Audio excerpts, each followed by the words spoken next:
Thanks a lot, Marcus, and thanks for setting up our Zoom webinar today. Good morning to everybody. Thanks for joining. Today, as Marcus mentioned, I am Ron Johnson with the Illinois Department of Commerce and Economic Opportunity, and today our goal is to talk about what resources are available to folks affected by a layoff at Kemper Valves. So our program is funded through the Workforce Innovation and Opportunity Act, WIOA, and it allows for whom we designate as dislocated workers. These are folks who will be or have been laid off due to no fault of their own. Dislocated workers can access resources to help them become reemployed as quickly as possible. So our goal today is to talk about what those resources are. Anything we talk about today is at no cost to you, as we have paid through our federal tax dollars for the Workforce Innovation and Opportunity Act. So these are our federal tax dollars at work. Again, you will have to pay no additional cost. And we encourage you to take advantage of all the resources information that we have today. So today I am joined by, stand by as I try to navigate my PowerPoint here. Damar Harris from the American Job Center in Lake County, and he's going to speak to employment and training resources in Lake County and how to access them in our new current environment, how to virtually access many of the resources that we're going to talk about today.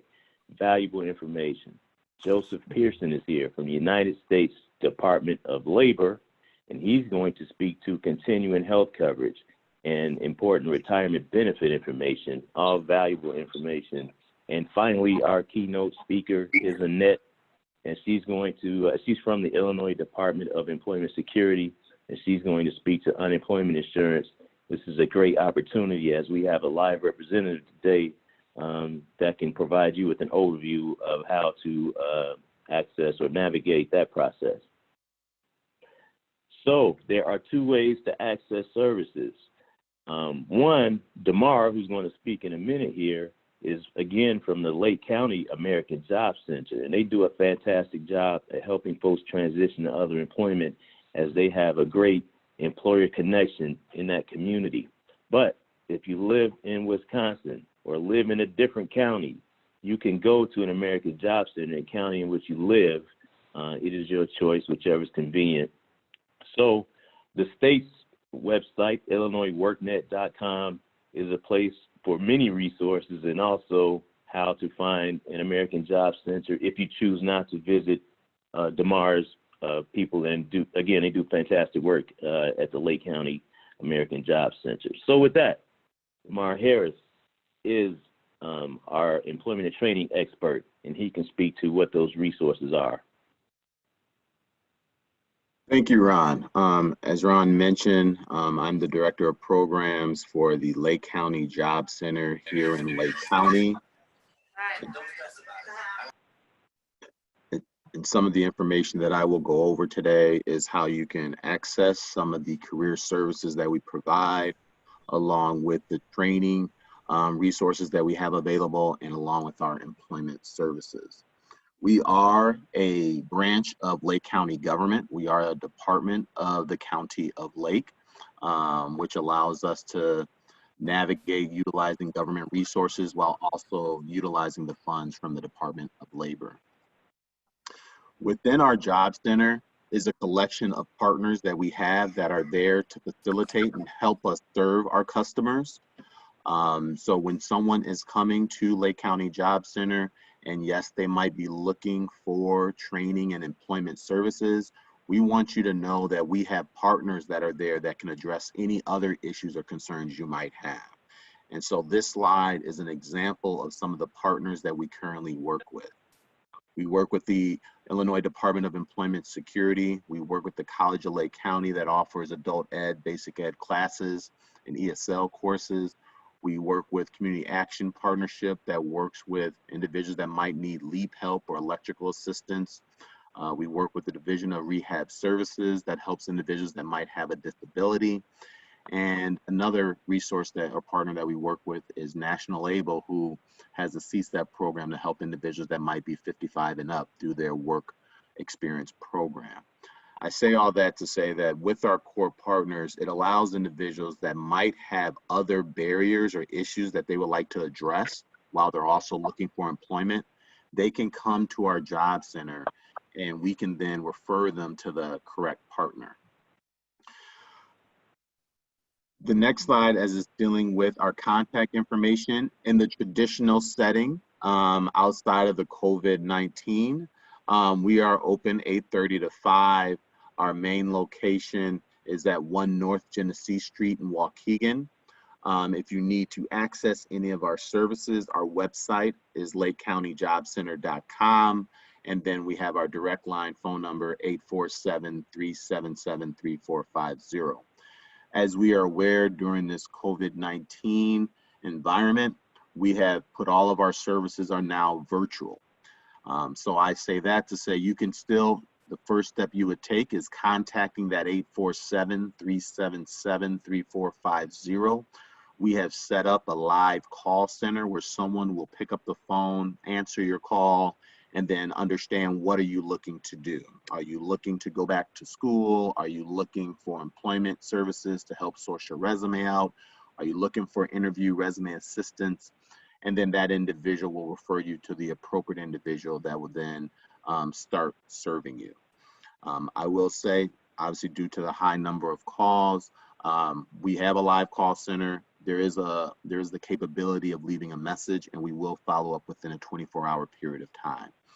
But during that period of time, we're letting individuals know, please visit the website at lakecountyjobcenter.com to look at all the resources that we have available. And I will also go through those resources today.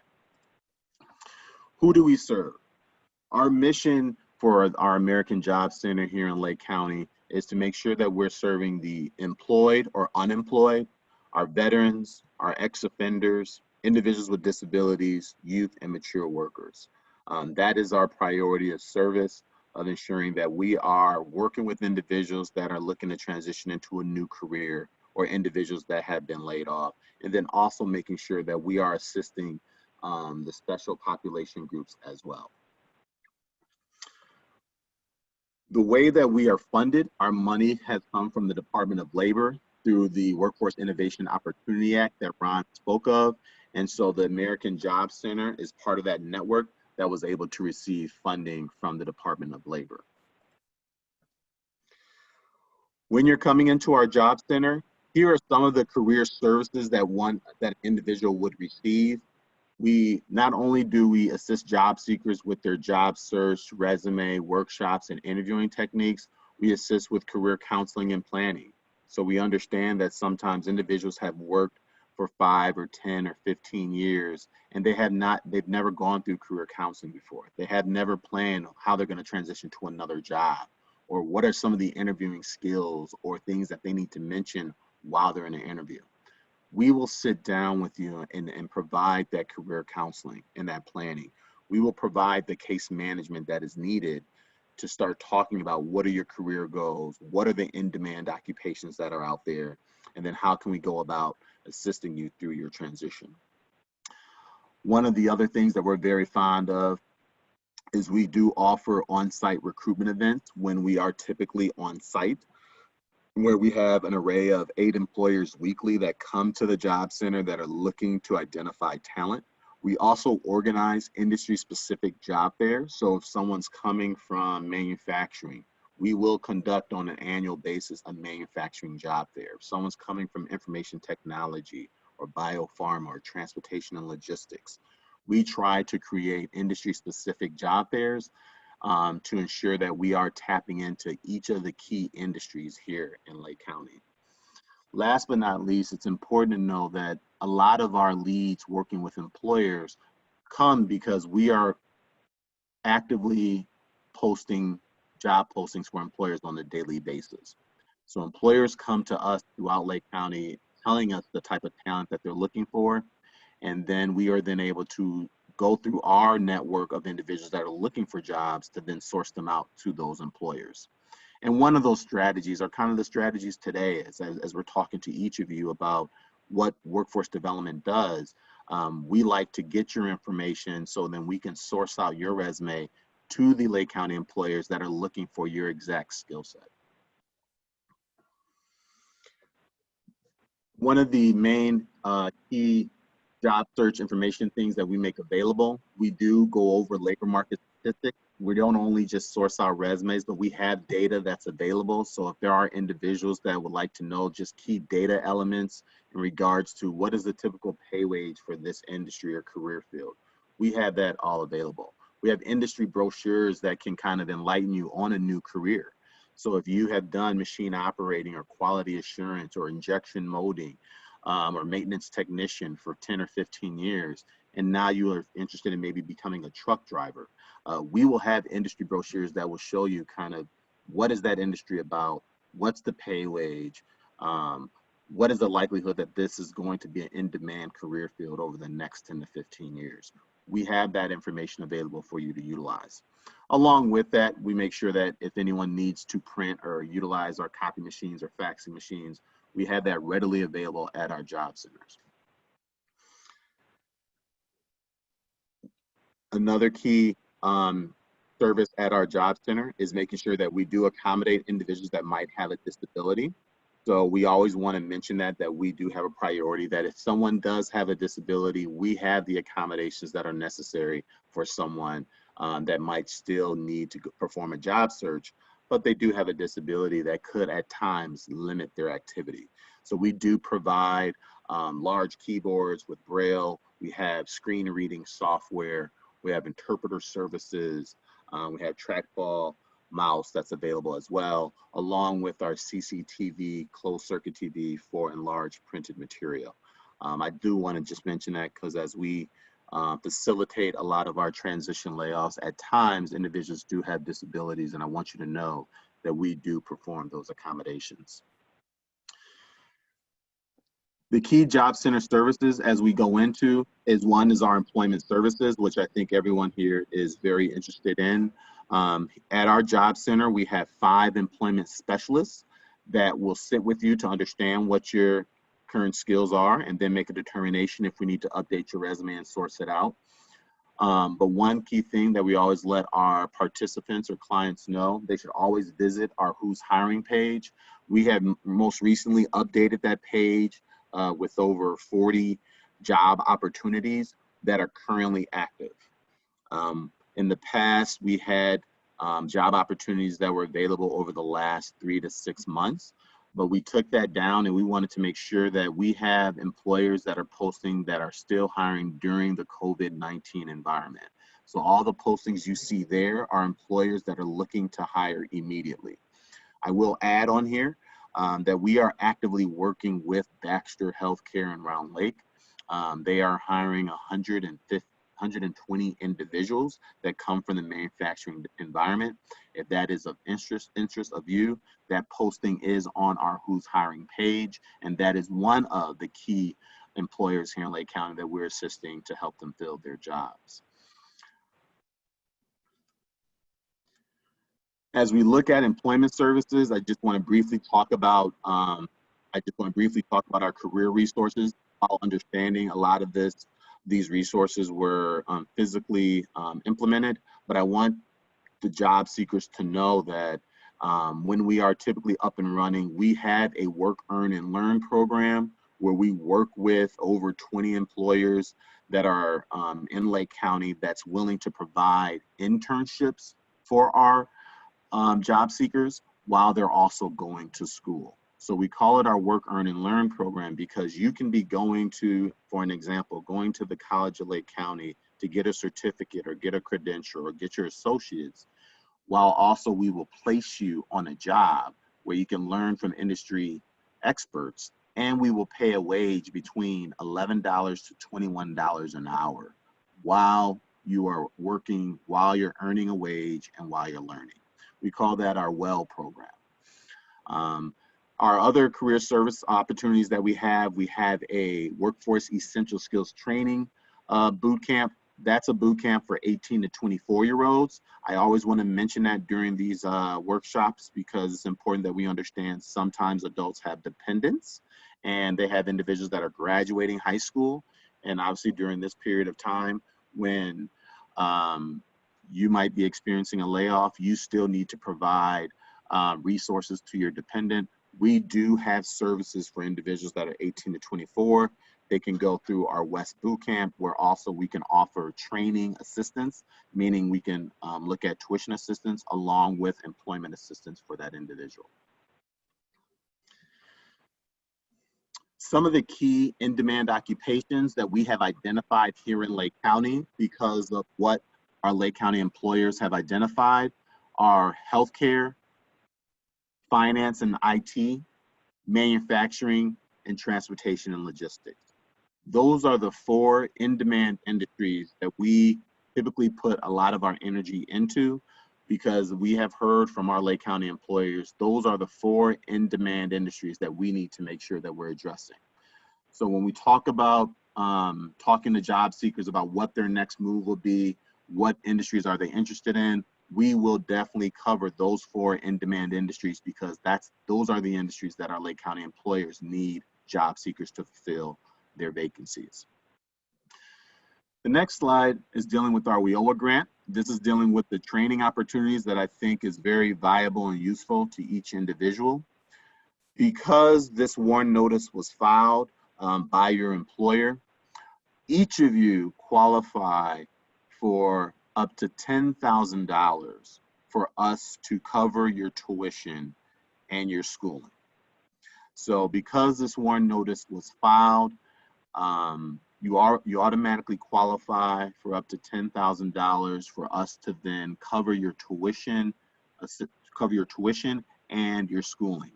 I always say now is the time for individuals, if they could not afford to go back to school to get their PMP certification, or to become a CNC operator, or to become a financial analyst, or become a truck driver, or to become an IT administrator. Now's the time to start considering that, now that each of you qualify up to $10,000 for us to pay for your credential, certificate, or associates. The first step, once again, would be someone typically would be coming into the job center, but the first step now would be calling that number on the first slide, letting them know that you're interested in training. At that point in time, we will let you know which training providers or schools are currently open or offering distance learning. If it's something that's not of use for you at this point in time, that's totally understandable. We would then circle back with you when the environment goes back to normalcy, and we would then follow up with you to kind of then look at, okay, what school are you interested in going into? What type of certification are you interested in? But I want to stress that because this notice was filed, you automatically qualify for our training grant. Workforce Development pays the school, the college directly. And so that process, we facilitate that process, and you don't have to worry about how is the payment going to be delivered, what's the process for that. We take care of that. So I will say again, now's the time to really tap into the training dollars and tuition assistance that we can provide. Outside of each of you qualifying for this grant, it is important, we always want to make sure that we are touching more than the people that are laid off, but letting you know, if you know of anyone else that might have been laid off or unemployed, or might be receiving public assistance, those are ways that individuals could qualify for our grant. So if you had a cousin or uncle that is going through the same experience, they could contact us, and then we could then talk about how we can assist them. The next slide is our typical flow chart. I always think it's useful for individuals to know how does the process work. Typically, someone would come to an information session. Once you come to one of our information sessions, then there is a case manager that is explaining our services and talking about all of the different services that we have, that we provide. And then from there, the individual will make a determination. Am I looking to go back to school for training? Am I looking for an internship? Or am I looking for direct employment for my next job? And so those are the 3 different paths that we're typically trying to identify with someone, as far as, do they want to go back to school, or they want to go back to school and have an internship, or are they just looking for employment? And so we, once again, the American Job Center of Lake County, we have case managers that are available that will work through this process with you They will sit down and understand what are your career goals, what assistance do you need, and then from there, we will then work with you side by side to get you back on track to your next job. At this point in time, are there any questions as pertains to the American County?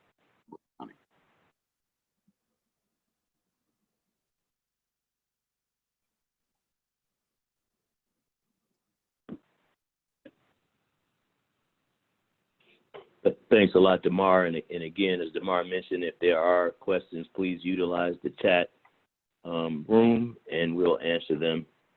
Very valuable information. Please take advantage of the American Job Center in Lake County. So next is Joe Pearson. He's from the United States Department of Labor.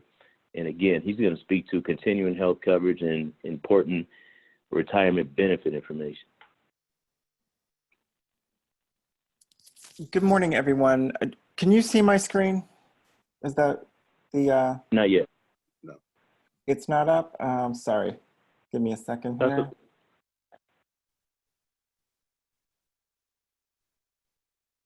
And while Joe's getting his presentation, I believe Marcus added the information that Joe is going to speak to in the chat room. Is that accurate, Marcus?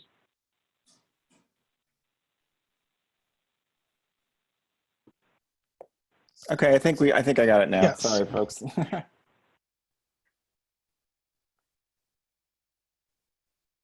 Thanks, Joe.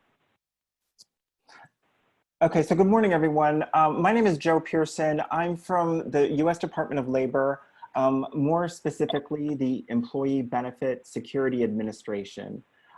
My agency oversees the ERISA Act of 1974 that offers specific protections for both health and retirement plans. And since job loss affects these benefits, I want to give you an overview of the applicable provisions to assist you in making the best possible decisions in the coming weeks regarding your health and retirement benefits. So we'll start off with health insurance options. You have several options regarding your health insurance. The first is HIPAA special enrollment. HIPAA is Health Insurance Portability and Accountability Act, and it offers protections to participants switching from coverage from one plan to another. So the HIPAA Act requires that a group health plan allow an employee, spouse, or dependent up to the age of 26 to enroll for coverage upon loss of other group health coverage. So what this means is that if you are married or you are dependent under the age of 26, you can enroll on a spouse's plan or a parent's plan outside of the open enrollment period. So to take advantage of that, the employee must request special enrollment from the plan within 30 days of loss of coverage. And then the coverage would take place or would begin the first of the month following the request to enroll. So that's HIPAA special enrollment. The second option is COBRA. COBRA is actually not insurance. COBRA is the acronym for the law that allows you to continue your employer-sponsored health benefits after your employment ends. It's typically available for 18 months after, for a period of 18 months after your coverage ends. The big difference is that you would be responsible for 100% of the premium cost. The employer is no longer contributing to the plan, so you would have to cover the cost. There are several things that are really important to remember with COBRA. Your employer has 44 days from the loss of coverage to send you what is called a COBRA election notice. And essentially what that means is that they send you a notice, you choose to elect Cobra, and it outlines all of the premiums and how to make your payment. After you receive that notice, you have 60 days to make your decision about whether or not to elect Cobra. And then after you make your election, you have another 45 days to make your first payment. So I know that's a lot of numbers thrown at you, but it's an important thing to remember because often people will dismiss Cobra because of the cost. And it's a very good thing to have in your back pocket in the event of an unfortunate circumstance. So often people will wait out the Cobra election period and even make the election and then in the end not make the payment, because you have this option if you have an emergency, if someone needs to go to a hospital or you have an emergency room visit, you can elect Cobra and pay for it. It's a much less expensive than paying for an emergency room visit or a hospital stay. Another important thing to remember is that each person that's covered under the plan can elect Cobra independently.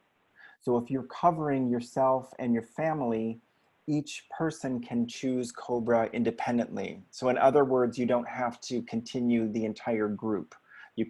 One person can elect Cobra.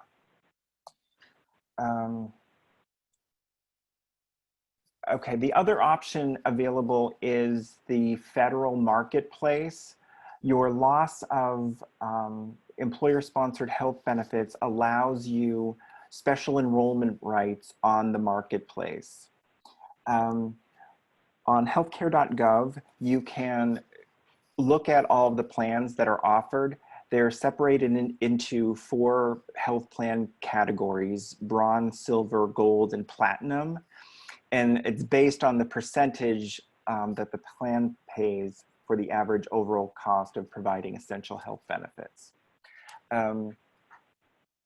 You also may be eligible for tax credit to lower your monthly premiums, especially under the current circumstances. There are new guidelines that are going to be posted that they're updating regularly. So it's important to check out healthcare.gov when you're trying to make a decision regarding your health benefits. And this slide has the website for healthcare.gov. It's also important to remember that you have 60 days after your loss of health coverage. That's the window you have to choose a plan on healthcare.gov. You also have coverage through a government program. You and your family may qualify for free or low-cost coverage from Medicaid and or the Children's Health Insurance Program. You can find out information regarding where you fall in terms of qualification on healthcare.gov as well. Okay, so that is information regarding health coverage. I know this is a lot of information that I'm throwing at you. We do have a PDF of a booklet that we hand out that essentially has all the information that I just talked about summarized in that. That is a very good reference. I also want to let everyone know that we are available. We're all working remotely. So if you have any questions, you can call us directly, and either myself or one of my colleagues would be happy to assist you or answer any questions regarding health coverage.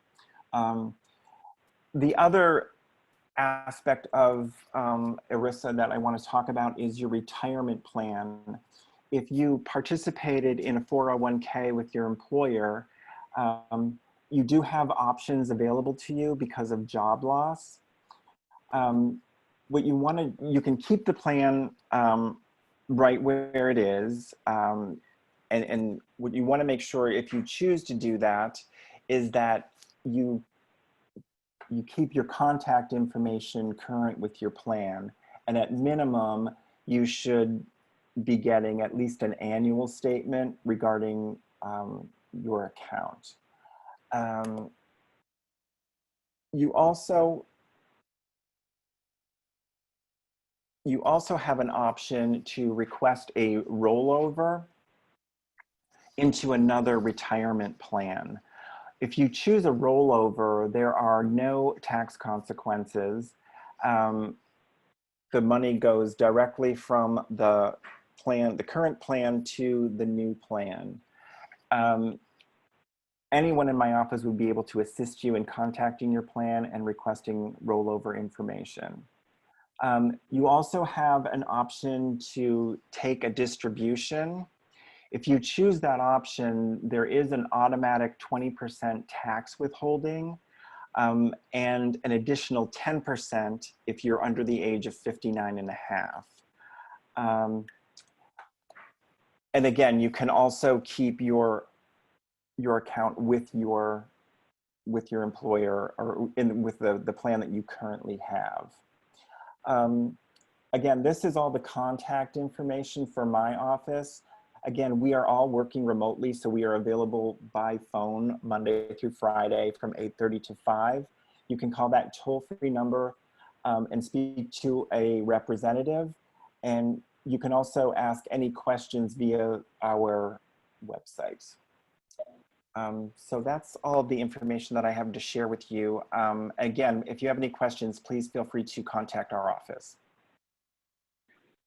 Thanks a lot, Joe. We appreciate that and very valuable information. One question that I saw was, can you go from COBRA to HIPAA? I don't know if you want to talk about that.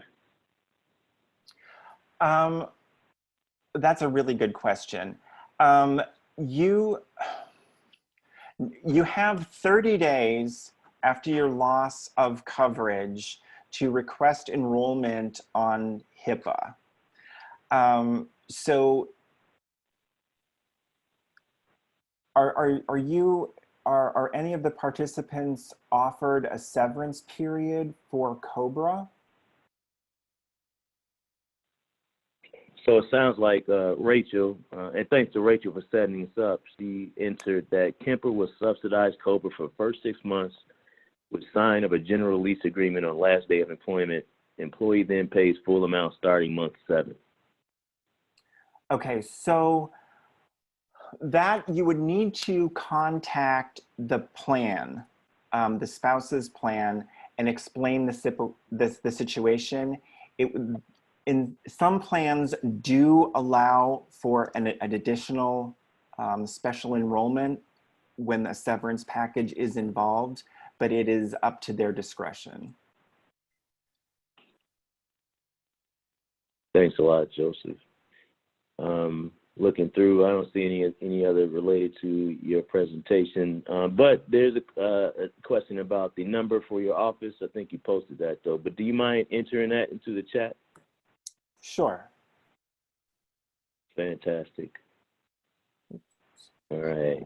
So DeMar answered the question about utilizing the grant at a school outside of Lake County or online classes, and he spoke to that in the chat.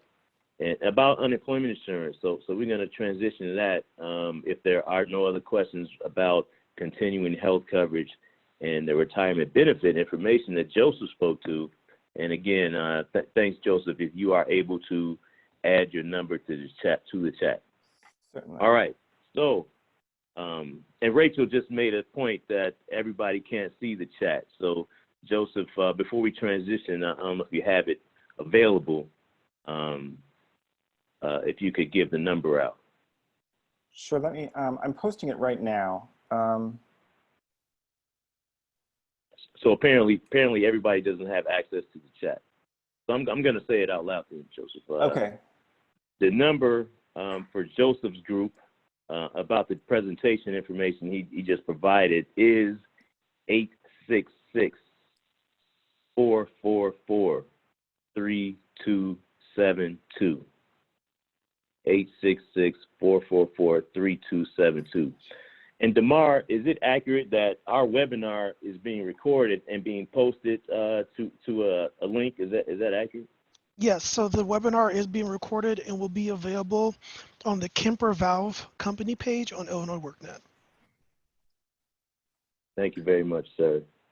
Rachel asked that we repeat the information about training. So DeMar, our first presenter, talked about how there can be a grant up to $10,000 in Lake County. So when you meet or talk to a career counselor at DeMar's American Job Center, they'll go over what approved training programs, where they're located. Many are likely outside of Lake County. There's a state list of approved training programs and providers, and some of them at least are online. And DeMar, I don't know if you want to speak any more to that. Definitely. So we have a variety of training providers that are available, whether they are in Cook County, McHenry County, DuPage, Lake County, some parts of Wisconsin. Some of them offer distance learning and online learning. So once we sit down with you to understand what your training plan is, we can then look at and try to identify the best training institution or college for you. Thanks a lot, DeMar. Appreciate that. So now, Annette is here from the Illinois Department of Employment Security, otherwise known as unemployment insurance, and she's going to speak to how to navigate that process. Hi, my name is Annette Marzell. I am an employment program service rep here at the Arlington Heights American Job Center.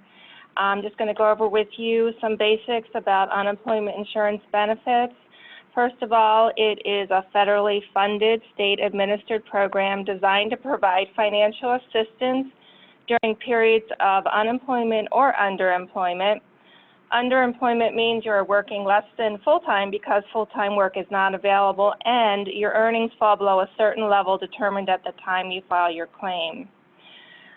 Something to note, unemployment insurance taxes are paid by employers, not workers, so you do not pay into the system.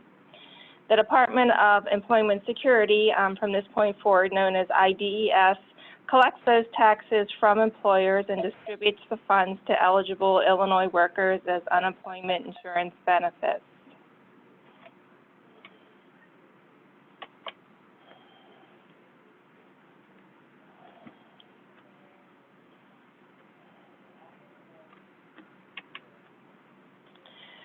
So to be eligible for unemployment insurance benefits, you must be, again, unemployed or underemployed. You may be disqualified if you, for example, quit your job voluntarily without good cause attributable to the employer, were discharged for misconduct in connection with your work, or something of that nature. You must have earned at least $1,600 during the base period. Your base period is a recent 12-month period broken into 4 quarters, and at least $440 must be earned in separate quarters within that base period. There is a pamphlet on the IDES website, and hopefully your employer has it as well. It's what every worker should know about unemployment insurance, and it details a lot of the particulars about the requirements. So unemployment insurance benefits are not a replacement for your salary, but a bridge to get you from one job to the next. Your claim is actually active for a 1-year period, but within that year, the maximum number of weeks you are able to get paid unemployment insurance benefits is 26. So right now, with all of the changes occurring because of the COVID-19 pandemic, the best way to check any changes to this normal routine is to go to the IDES website. Normally, the minimum weekly benefit for the state of Illinois is $51, and the maximum amount is $484, and that is per week. You're allowed one dependent. It can either be a non-working spouse or a child under 18.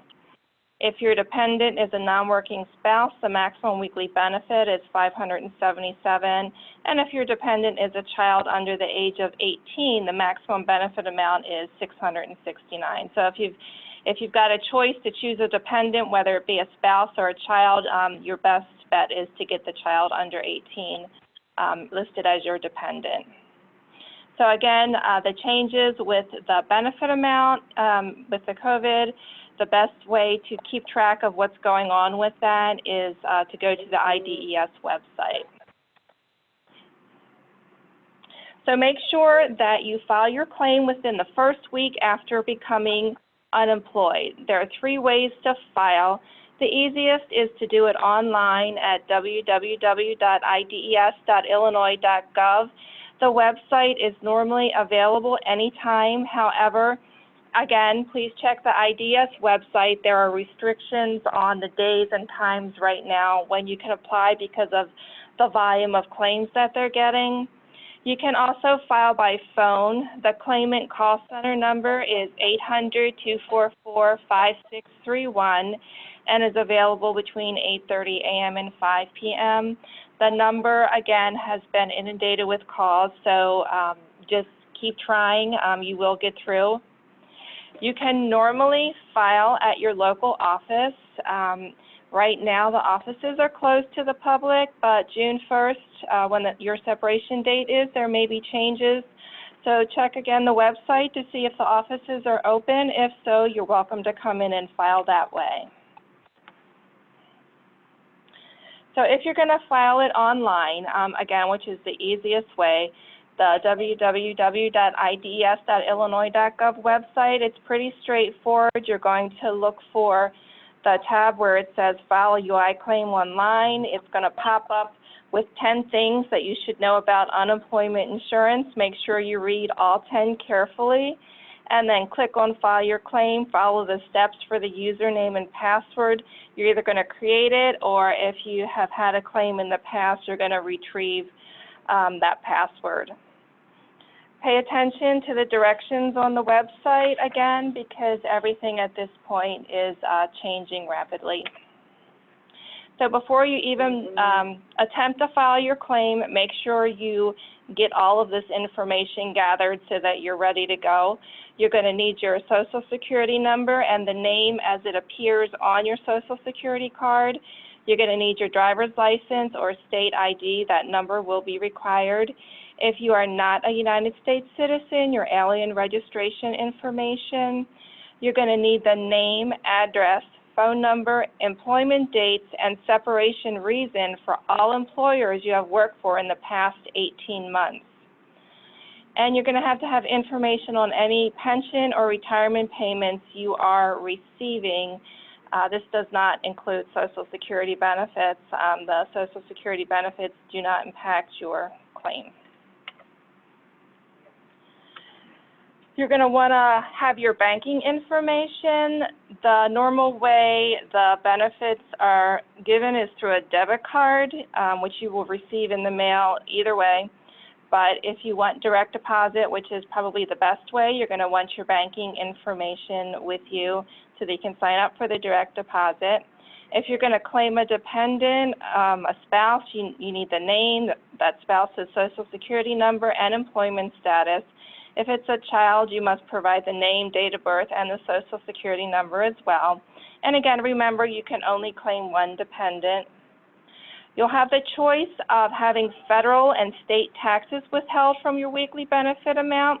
You're going to pay the tax either way. Either you'll have it withheld each week, or at the end of the year when you file your taxes, it'll be taxed that way. But they take out 10% for federal and 4.9% for state. So you can elect to have that taken out each week.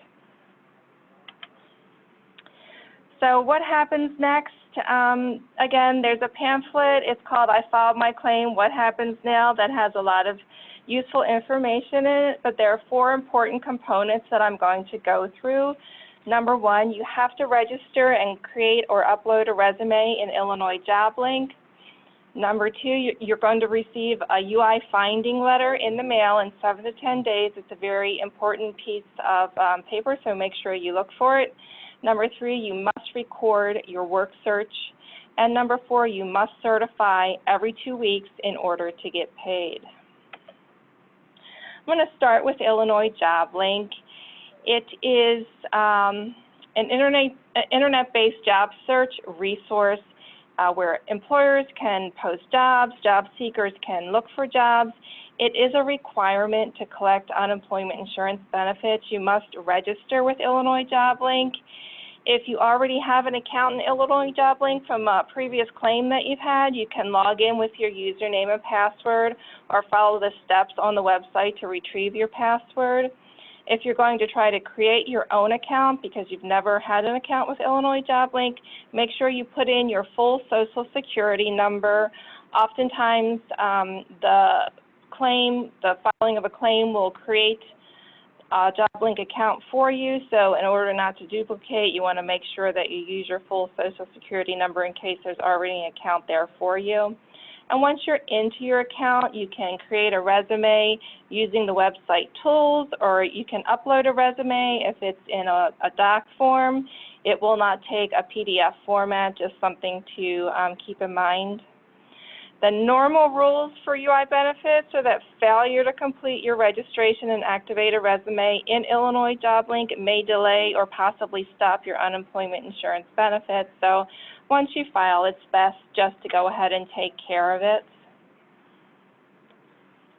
So you can use the JobLink to search for jobs. You can search by job title, location, miles from where you live. You can refine your search using filters such as state posted, city wage, education.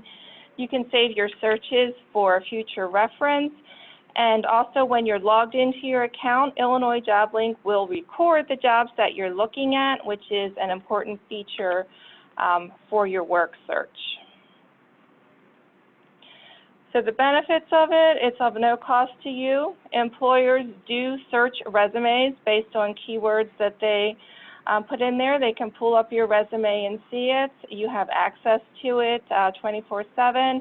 And again, most importantly, when you're logged into your account, it will keep a record of the jobs that you're looking at. That work search is required in order to collect unemployment insurance benefits.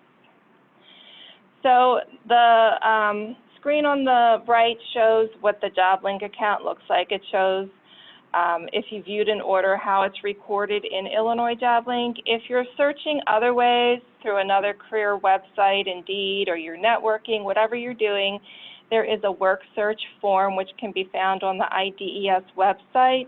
It's under the Forms tab, and all you need to do is write down every week your work search activity. Make sure that you keep it in a file. The state has up to 53 weeks after your claim ends to audit you. So just write it down, keep it in a file, keep it in case you're ever asked to produce it.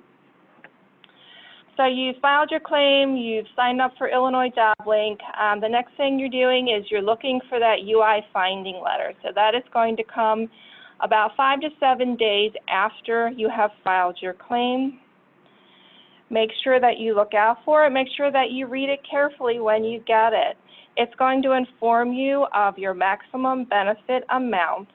Remember, your claim is good for a year, but you have 26 weeks to use that maximum benefit amount, although again with the COVID, that has been extended at this point in time for an extra 13 weeks, I believe. The letter's also going to tell you your weekly amount that you're going to get. It's going to let you know whether the money's coming via debit card or direct deposits. Most importantly, it's going to inform you of your first certification day and the day of the week that will be designated your day. So a lot of information on that letter. Correspondence from IDES comes in the mail, so make sure you open everything and take a look at it carefully. So certifying. So once you've got your first certification date, it's going to be either a Monday, Tuesday, or Wednesday. From that first day forward, you will certify every 2 weeks. If you miss your day for some reason, you forget, you can always certify on Thursday or Friday of that week. Those are the makeup days.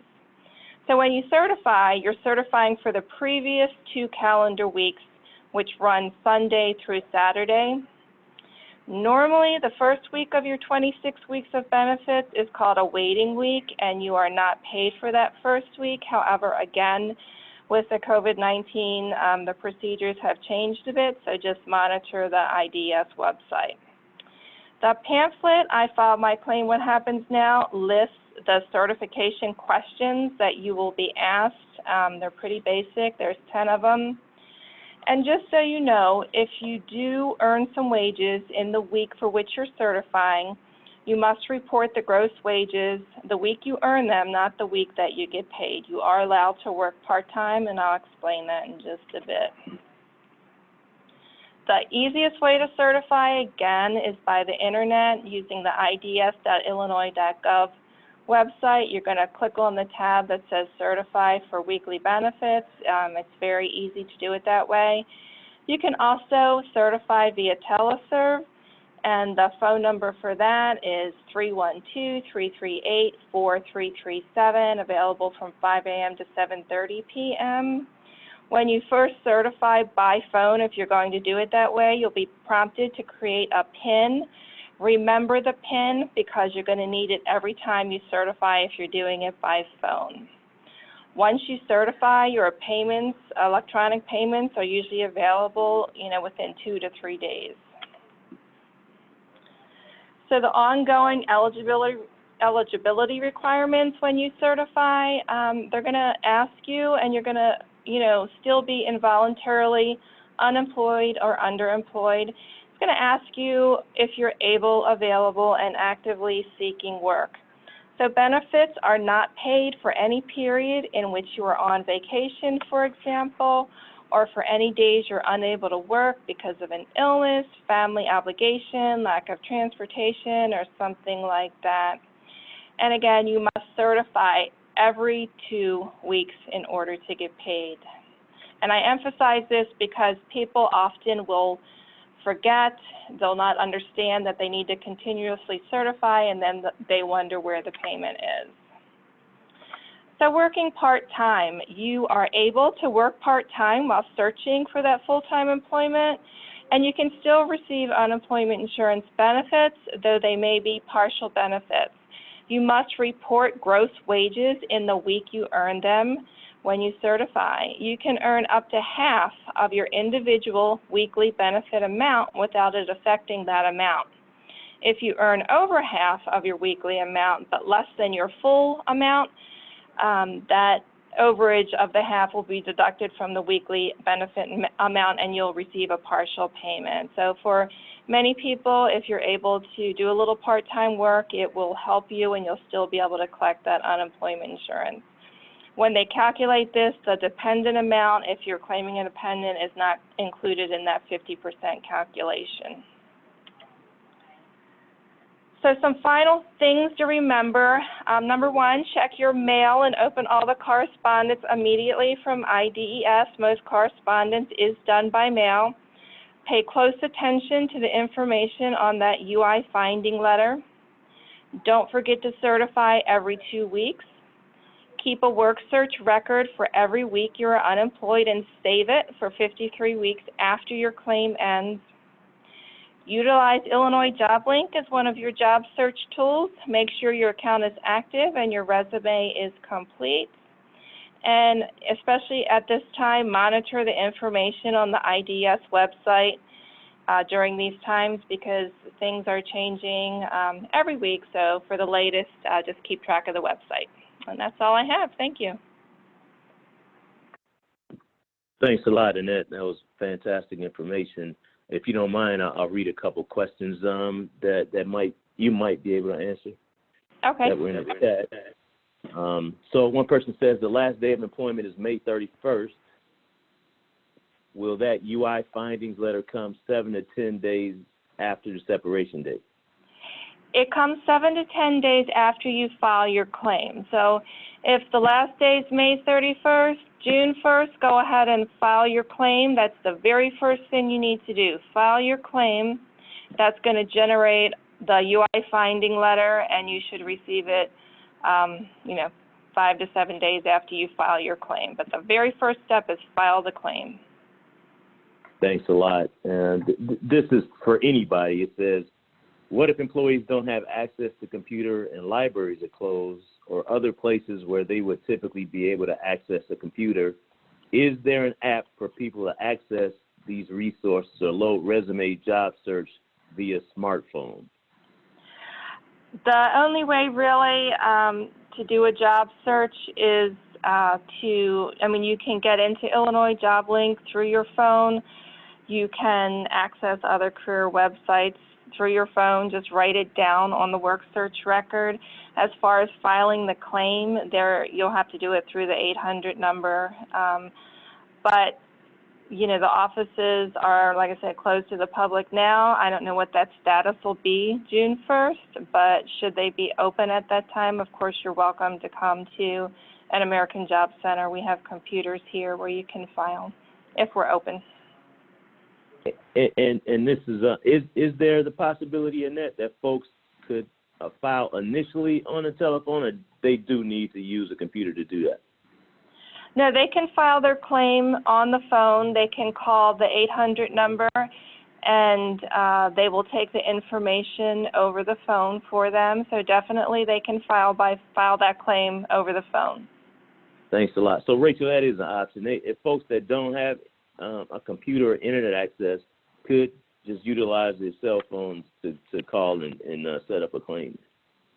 All right. And then lastly, can we apply for unemployment insurance ahead of our separation date? And I know the answer to that is no. You have to wait for you to be released from employment. Is that accurate? That's accurate. So you must be separated. So if the separation date is May 31st, go ahead on June 1st and file that claim. Thank you very much. So here's what we're going to do. We're going to stick around for a couple of minutes for any other questions in the chat, or if, Marcus, you allow folks to raise their hand and you'll release their ability to talk to us verbally. Marcus, is that okay? Yes, it is. And where will folks see the ability to raise their hand? So if you look at the on the Zoom menu, there's a option that says chat, and in there both that and the managed participants, there are emotes that you can use, and one of them is the option to. If you just use any emote, I can release you, but the raise hand was just the typical one we were using. Thank you very much. And just so everybody's aware, the entire presentation is being recorded, and the documentation that we're talking about is in a link that's posted in the chat. But for those that aren't able to access the chat, it is www.illinoisworknet.com/Kemper Valve and Fitting. www.illinoisworknet.com/Kemper Valve and Fitting. So we'll allow time now for any questions about anything we talked about so far. And while we're doing that, let me mention that our first presenter, Damar, talked about employment and training resources and that grant for training through an approved program listed through our website, that if you are in a WIOA approved training program, you can receive unemployment insurance simultaneously, and it waives the responsibility to have to look for work. So again, if you are in an approved training program through the Workforce Innovation and Opportunity Act, you can receive unemployment insurance and not have to look for work. Go ahead. Hi, I just had a question about the ability to be work and study too. How long does the process take? So you're talking about the grant? Yes. The grant available, and if you're studying? Yeah. Like to apply for that process, like how long does it take? So this is Damar with the American Job Center. Obviously, we are all working in a remote environment due to the unique environment of COVID-19. So an individual will contact the phone number that was identified on the second slide. And then from there, one of my career specialists will then forward you to the appropriate individual that will start the process of looking at schools and going through our eligibility process. We have been actively sending individuals to school, I would say on a small amount, because a lot of individuals might not want distance learning and they really want the traditional school environment. And so a lot of the schools are currently closed and only offering distance learning. And their processes have been hindered in regards to accepting new students, but they are still accepting new students. So I say all that to say that it just depends case by case as we're working through this process and working with you.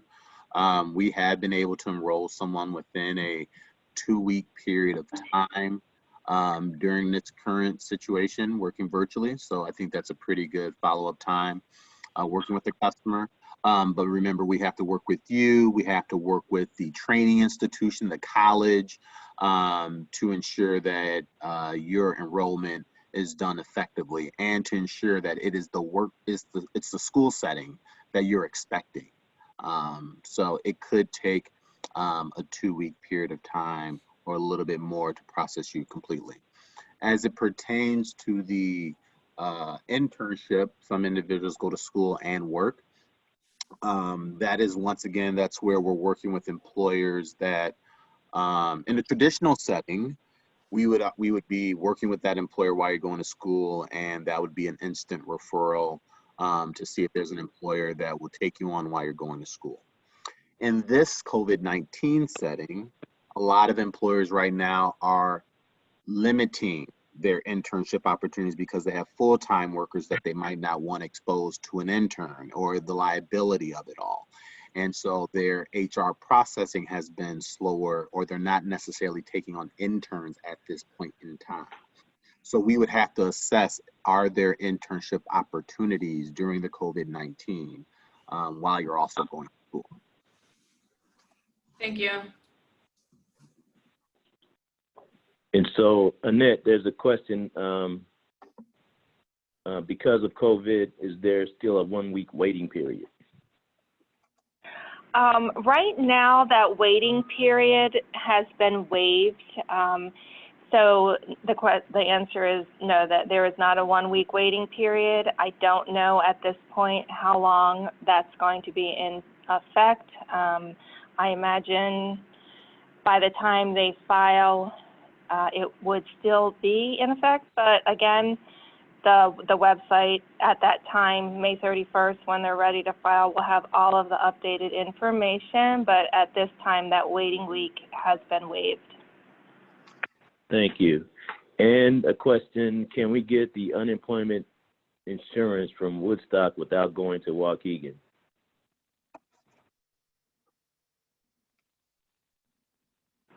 So you can file, well, none of the offices are open right now, so you're going to be filing either online or by phone, but you can come into any of the American Job Centers if they're open to file a claim as well. All right, so just to summarize that, a person who's filing online or by telephone doesn't have to be concerned about which office they're going to. That's correct. All right. Any other questions?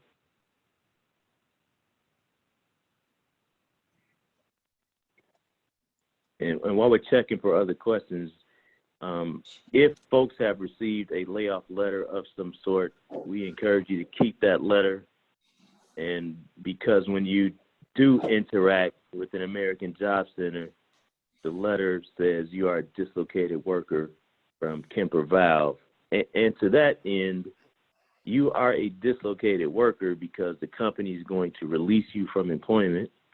So if you leave voluntarily, it could risk your dislocated worker eligibility and potentially risk your unemployment insurance. Go ahead, Neil. Okay, ready? I just have a question with the unemployment. The payments that are coming out now, are we eligible here at Kemper for the COVID extension of the pay? You know, the unemployment plus the extra? Right now, everyone that is collecting unemployment insurance benefits has access to that federal $600 per week. And again, you'll be filing the very 1st of June. So at that point, you'll just have to monitor the status of what's happening. But as of right now, everyone that's filing and collecting is receiving that extra $600 per week. And how long does that go till? I mean, you know, when you get it, is it just for a few months or until they say they stop it? Right now, it's like I said, the website is going to have the information. I don't have an end date on that, and your benefits normally run for 26 weeks, which is 6 months. But the CARES Act and that extra 600, I'm not sure at what point that's going to stop. So basically, if they end it by the time we come in the thing, then we're completely out, correct? If they end it, correct. Okay. But again, if you go on the IDS website, the latest information is going to be posted there. So that's why I'm telling you to, especially since we are in the middle of April and you have a while to go before you're going to be filing. So I hesitate to say anything other than what is the standard, because what is true today may not be true come June 1st. So the information is going to be updated on the website, and that's where you're going to get the most accurate information. Okay, thank you. You're welcome. Thanks a lot, Annette. Somebody asked, are we eligible for any cost benefits at McHenry County College, or is it only for College of Lake County? I'm assuming you're talking about the training grant, and there's a list of approved training programs, so it's not limited to a specific area. You and a career counselor are going to determine what the best place to go based on cost, distance. Are they on an approved list? Is it a marketable training program, meaning that does it lead to employment? So there's some factors involved with determining what training program you're going to be involved in, but it's not limited to a specific geographic area. And Damar answered that once you meet with a case manager, McHenry County is one of the colleges we work with. But again, there's a large geographic area of approved training providers based on you and a case manager talking about what the options are. Someone asked, is that extra money added regardless of your normal amount? And Annette answered that, in that right now, there's the additional $600. And to go to the IDES website for current information when you are released from employment.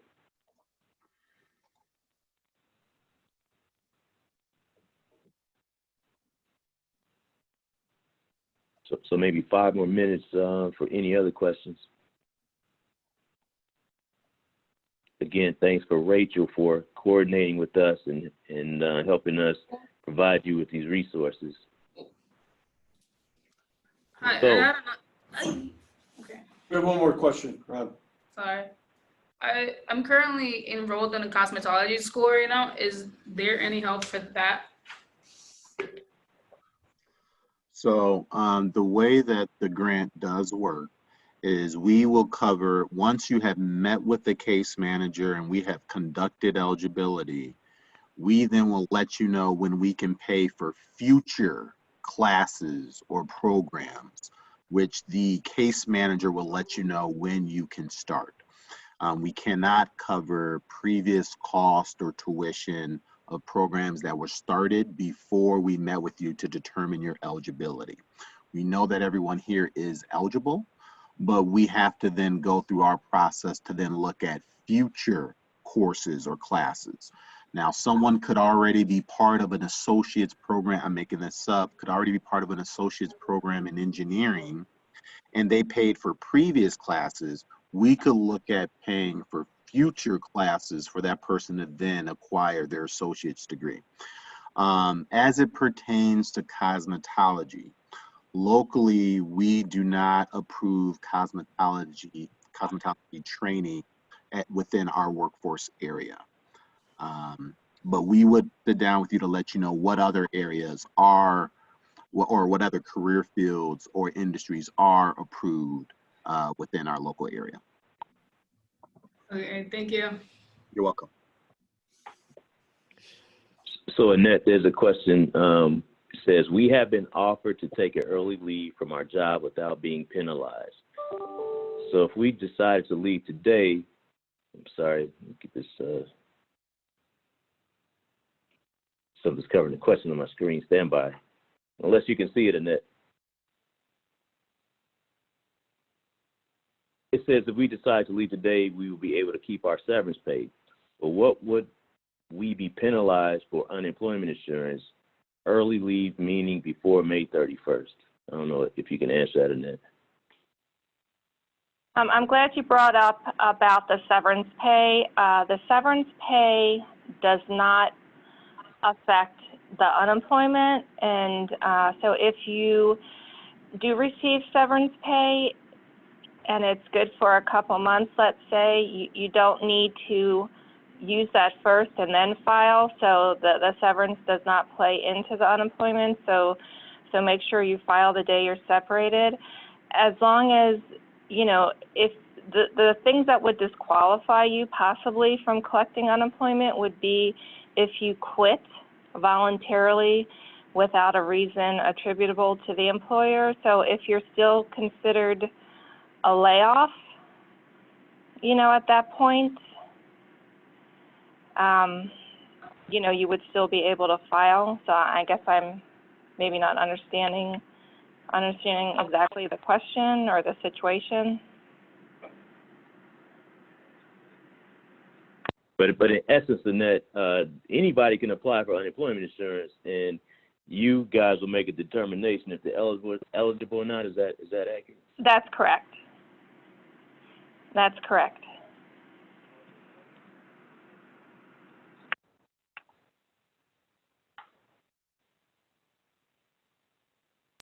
No one else. Susan, go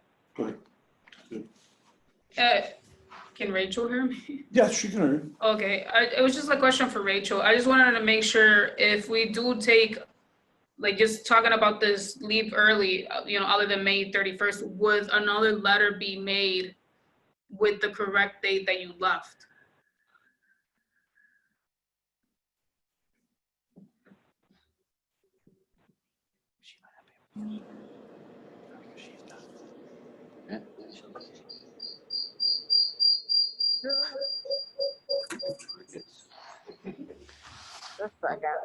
The birds?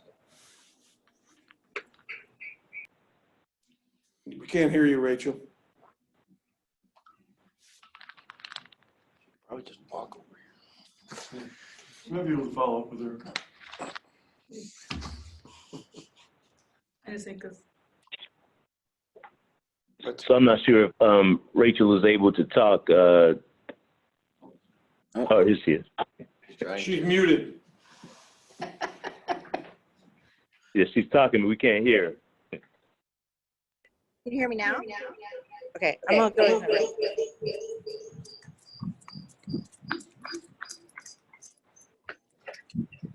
So we will update the release agreement with the new end date instead of May 31st.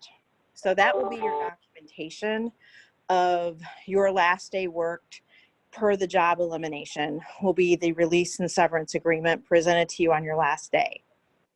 That would be the documentation. If UI requires proof of documentation, I believe that could be used. I would need someone from the state to verify what does an employee have to present to verify loss of employment.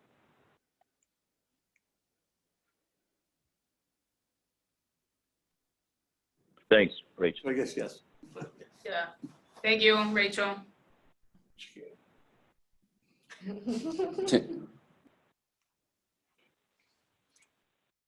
So Annette, I don't know if you see the latest question. Is that something you even cover or not about, can you see it, Annette, or no? In the chat.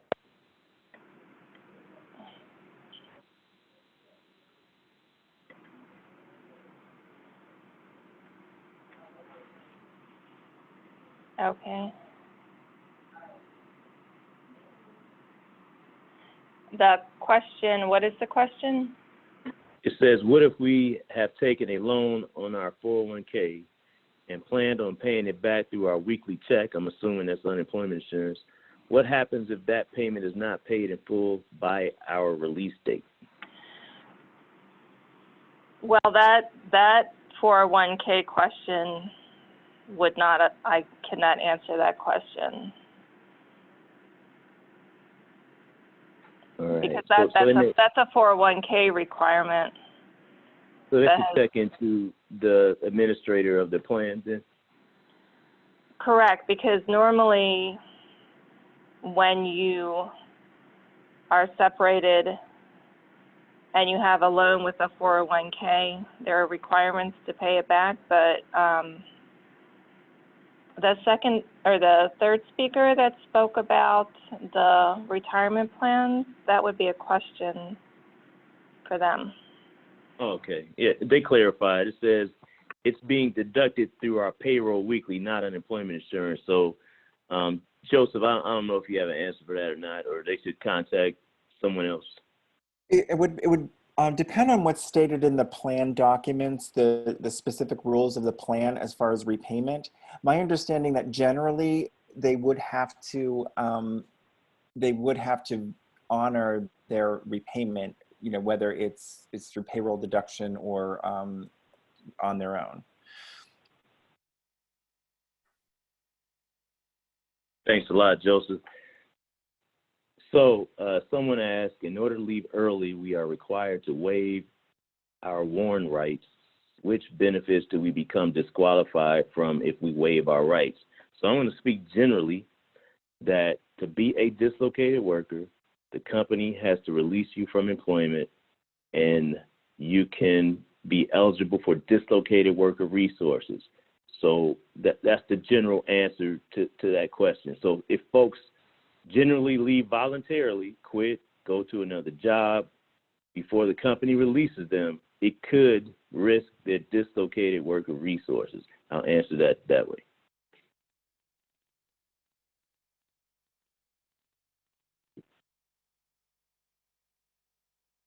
So what happens is that, though, each American Job Center, when a person comes in, either through a company layoff or if they meet other eligibility guidelines, meaning that folks could be eligible based on their income and family size or a list of other possibilities, the case manager at an American Job Center will determine their eligibility. Folks are immediately eligible if they are a dislocated worker. There's a list of other possibilities of ways folks could be eligible. Folks are immediately eligible if they're receiving or have exhausted unemployment insurance. There is a list. So generally, I'll answer that generally because individually there could be other circumstances. And so a case manager would determine what those circumstances are. But again, if you're receiving or exhausting unemployment insurance, you're a dislocated worker. If you receive notice of an impending mass layoff or business closure, you're a dislocated worker.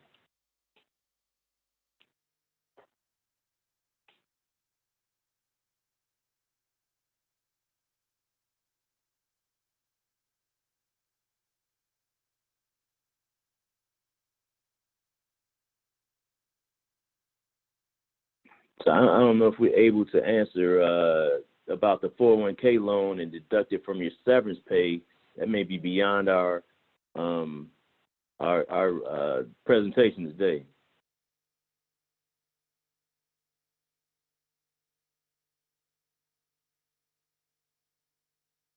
So based on the COVID situation, how long will a person be eligible for schooling grant while schools are closed? DeMar, do you want to speak to that at all? Yes, so there is no current time frame. So if you came in 3 months from now, 4 months from now, 5 months from now, and still gainfully unemployed, looking to be trained up, we would be able to serve you and we would be able to utilize your WARN notice from your employer.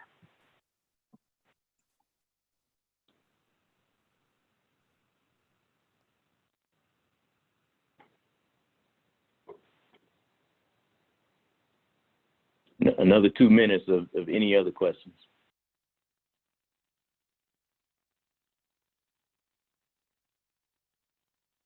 So again, our presentation is posted on a link that I gave out a couple of times, and in the chat room is a link or to where the presentation has been recorded and other documentation.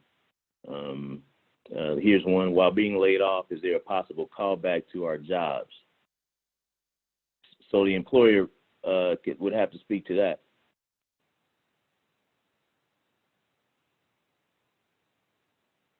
So contact the HR department about a possible callback.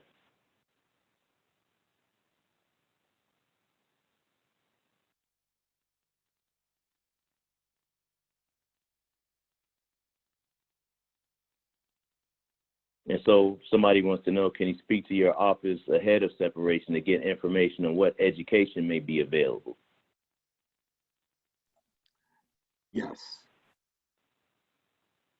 So the answer to that is yes. You can give them a call, go to the website, research schools, see the approved training program, find out when classes start. Is there an online option? These are things you could do ahead of time.